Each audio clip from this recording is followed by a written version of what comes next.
Hi people, it's Sarkovist here with another vlog video, and today I would like to talk about why I think the PS4 is doing so much better than the Xbox One in terms of sales. So, let's begin. Where did the Xbox One make its first mistake? The name. I genuinely think the name was a terrible idea. There is a reasoning behind it. As Microsoft has said, it means all-in-one console. That's fine, but I don't think that's what most people would take away from it.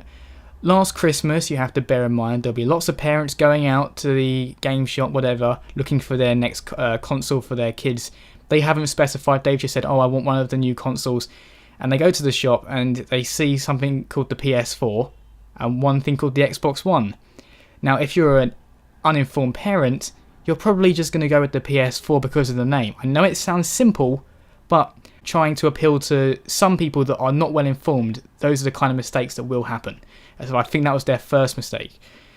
Their second mistake was forcing Kinect onto the consumer. Not just because a lot of people don't want Kinect, because it feels more like a gimmick than a genuine improvement to the gaming experience, but also because of the price it adds to the base Xbox One.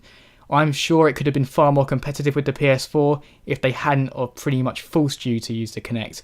There was a recent interview with someone at Microsoft who said that the Kinect was absolutely integral to the experience of the Xbox One and that they could not possibly remove it in the future. I disagree with that. I believe eventually they're going to look at their financial sheets, they're going to see how far behind they're getting, and they are going to have to go ahead and go back to the console, re-engineer things if need be, and remove the Kinect, because I don't think it's something that can practically work in the future. I think they were trying to replicate the Wii's success. As we all know, the Wii did exceptionally well, showing this new way to play, but it did not work for Microsoft, and the PlayStation Move, it's not worked so well for Sony either, but Sony haven't really forced the PlayStation Move on us. Another thing they may have done wrong was underpowering the console. A lot of people don't care about this kind of thing at all, but a lot of people do, especially myself. I absolutely love a game that looks great, running high resolution, high frame rate, and the PS4 just does that better. Now, I don't think this has the same level of influence some people claim it to, because if you're a hardcore gamer, graphics are very important, but I'm sure there are so many people who they just want a good game. I genuinely don't think this is one of the major problems in terms of these overall sales. I believe it's the price. I genuinely think it's the price is why the PS4 is outselling it. Especially as you're basically paying less for more in a sense, unless you consider the Kinect to be a massive plus.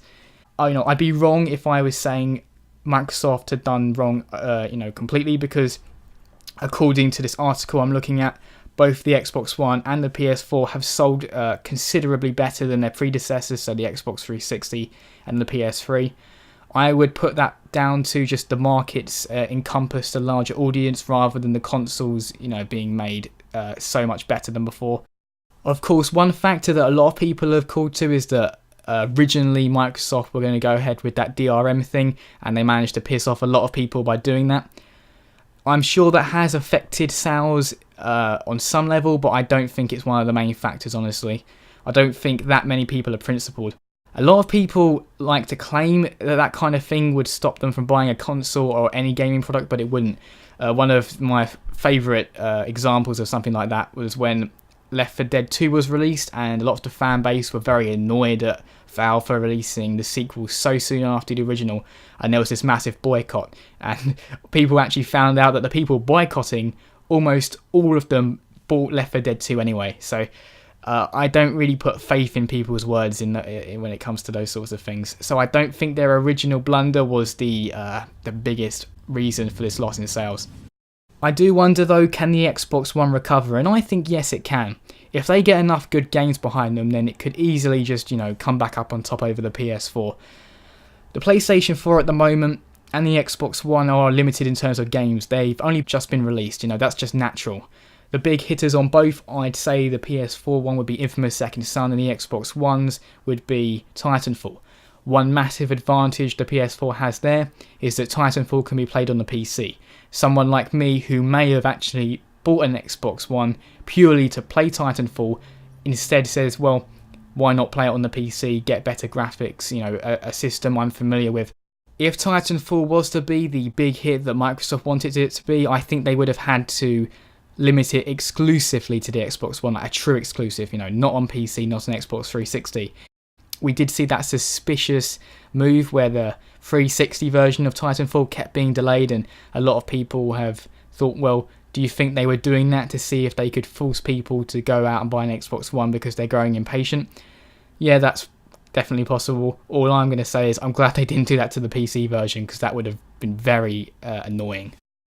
Although I'm not a fan of the choices Microsoft have gone with this generation, you can't call the Xbox One a fail. It's simply not as dominant on the gaming market as the 360 was. I mean, the 360 was an absolutely amazing console. It was definitely my favourite console of last gen over the Wii and PlayStation 3. Everything from the controller, which was absolutely amazing. I still use it on the PC all the time because it's so well done. To the third-party games, to the first-party games. It was such a great console. And I think the fact that the Xbox One has done a few missteps and has this legacy of greatness from the 360 kind of amplifies the failures it's made. Returning to the core subject of sales, I think if the Xbox One is to ever outsell the PS4, they need to do one of two things. They need to release a game from a well-known franchise that is just excellent. I'd say Halo 5 could definitely give it a huge boost, just as the original Halo did for the original Xbox and as Halo 3 did to the 360. Or they'd have to give a price drop.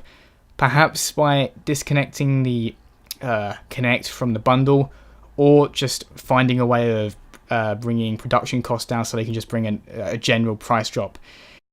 So I'm going to wrap this video up now. As always, people, thanks very much for watching, and see you next time.